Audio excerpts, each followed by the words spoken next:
សួស្តីអ្នកទាំងអស់គ្នាថ្ងៃនេះយើងមករៀនដាំស្លឹកគ្រៃជាមួយខ្ញុំទាំងអស់គ្នាហើយមុននឹងយើងអាចដាំស្លឹកគ្រៃបានហ្នឹងជាដំបូងគឺខ្ញុំត្រូវទៅដកស្លឹកគ្រៃយកមកគុំសិនដើម្បីនឹងបានដាក់ដាំអញ្ចឹងណាអ្នកទាំងអស់គ្នាហើយដូចឃើញនេះខ្ញុំដកបានមកគុំហើយបន្ទាប់ពីយើងដកស្លឹកគ្រៃបានហើយហ្នឹងគឺយើងត្រូវមកលាយដីដើម្បីយកមកដាក់ដាំស្លឹកគ្រៃរបស់យើង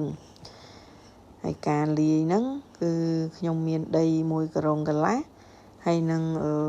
សកៃដូងហ្នឹង1ការុងដែរដើម្បីយកវាមកច្បល់ចូលគ្នាមុននឹងដាក់ផើងដាំហើយដូចឃើញនៅក្នុងវីដេអូស្រាប់អញ្ចឹងគឺខ្ញុំកំពុងតែកាត់ដីហើយនឹងសកៃដូងហ្នឹងដើម្បីលាយច្បល់ចូលគ្នាដើម្បីបានជាដីមួយសម្រាប់ដាក់ដាំស្លឹកគ្រៃយើងឲ្យល្អអញ្ចឹងណាបន្ទាប់ពីយើងលាយដីរបស់យើងបានសព្វហើយហ្នឹង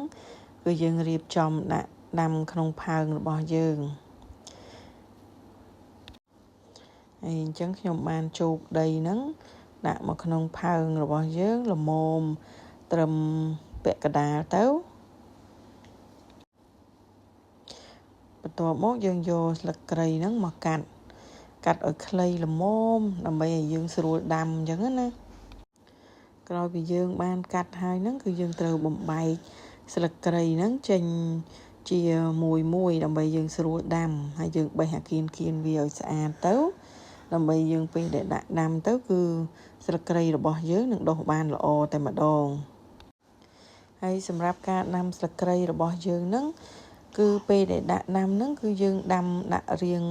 ប្រឆិតអញ្ចឹងណាអ្នកទាំងអស់គ្នាដាក់រៀងផ្ដេកព្រោះយើងអត់ដាំស្លឹកគ្រៃហ្នឹងឲ្យប្រឈរទេកាលណាដែលយើងដាំរៀងផ្ដេកអញ្ចឹងទៅគឺវាដុះមកវាមានកូនមានគុំអីគឺចេញមកបែកគុំធំល្អហ្មងណាអ្នកទាំងអស់គ្នានិយាយរួមទៅអ្នកទាំងអស់គ្នាគឺដាំដូចដែលខ្ញុំដាក់ដាំអញ្ចឹងទៅបន្ទាប់ពីយើងដាំរៀងផ្ដេកអញ្ចឹងហើយដាក់តែ5គុំអញ្ចឹងមកហើយអ្នកទាំងអស់គ្នាដាក់ដីពីលើទៀតមកហើយបន្ទាប់ពីយើងដាក់ដីហើយគឺយើងស្រោចទឹកអញ្ចឹងការដាំរបស់យើងគឺរួចជាស្រេចហើយអ្នកទាំងអស់គ្នា